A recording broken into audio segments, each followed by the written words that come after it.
আগামী 13 অক্টোবর লন্ডনের Stepney green পিচে অনুষ্ঠিত হবে মিডিয়া ফুটবল টুর্নামেন্ট।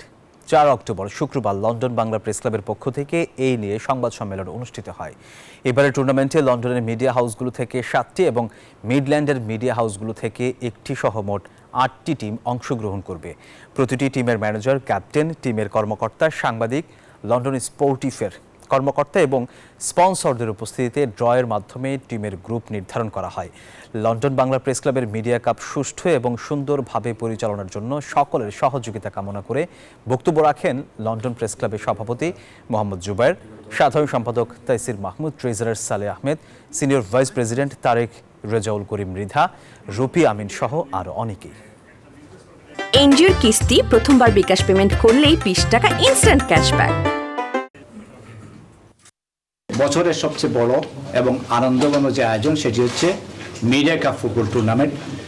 এই টুর্নামেন্টটি আগামী 13 অক্টোবর রোববার স্টেপনি গ্রিনে অনুষ্ঠিত হবে। আমাদের কিছু কিছু আয়োজনে 60, 70 এবং 80 জন, খুব এক্সেপশনাল কোনো আয়োজন হয়তো 140 জন পর্যন্ত যান আমাদের দ্বিবার্ষিক অনুষ্ঠানটা ছাড়া। দেশ নিয়ে সবারই অনেক ভাবনা থাকে এবং ওই বিষয়ে আমাদের মনোনিবেশ করতে যেয়ে আমরা খেলা থেকে একটু পিছিয়ে গেছি এবং যে কারণে আমাদের খেলাতে একটু দেরি হয়ে গেছে।